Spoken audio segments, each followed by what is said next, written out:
श्री स्वामी समर्थ. प्रदोष व्रत ऑगस्ट 20, 2025 रोजी बुध प्रदोष आहे. प्रदोष व्रताचा शुभ मुहूर्त.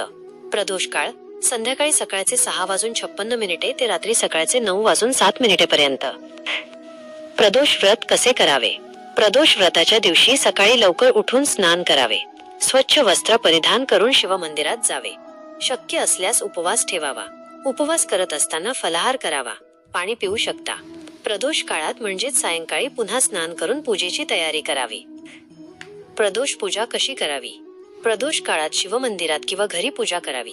पूजा करताना खालील गोष्टी लक्षात घ्या. स्वच्छता.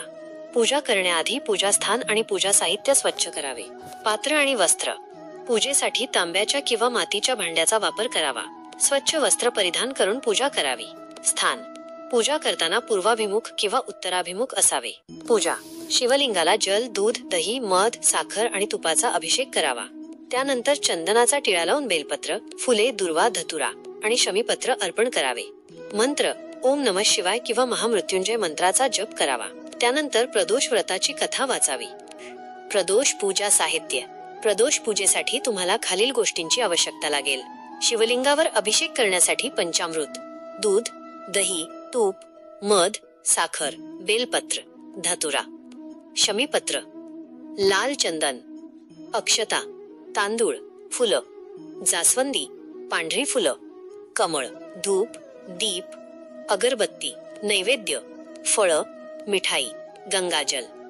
ऑगस्ट 20, 2025 रोजी येणाऱ्या बुध प्रदोष व्रताच्या निमित्ताने तुम्ही काही सोपे आणि प्रभावी उपाय करू शकता. हे उपाय तुमच्या इच्छानुसार किंवा विशिष्ट समस्यांवर मात करण्यासाठी मदत करू शकतात.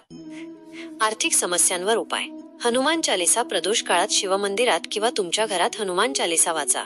असे केल्याने आर्थिक अडचणी दूर होतात आणि घरात सुख समृद्धी येते. गूळ आणि चणे. शिवलिंगाला गूळ आणि चणे अर्पण करा. यामुळे व्यवसायात किंवा नोकरीत यश मिळण्याची शक्यता वाढते. आरोग्य आणि कर्जासाठी उपाय. रोगमुक्तीसाठी गूळ आणि चण्याचा नैवेद्य देवाला अर्पण करा आणि नंतर तो गायीला खाऊ घाला. हा उपाय विशेषतः आरोग्याच्या समस्यांवर मात करण्यासाठी प्रभावी मानला जातो. कर्जातून मुक्तीसाठी. जर तुम्ही कर्जाने त्रस्त असाल तर ऋणमोचन मंगळ स्तोत्राचे पठण करा. हे स्तोत्र कर्जमुक्तीसाठी अत्यंत फलदायी मानले जाते. वैवाहिक जीवनातील आनंदासाठी उपाय. शिव पार्वतीची पूजा. वैवाहिक जीवनात अडचणी येत असल्यास प्रदोष काळात शिव पार्वतीची एकत्रित पूजा करा. यामुळे पती पत्नी मधील संबंध सुधारतात आणि घरात आनंद टिकून राहतो. इतर महत्वाचे उपाय. गरजूंना दान. या दिवशी गरजू लोकांना अन्न, वस्त्र किंवा पैसे दान करा.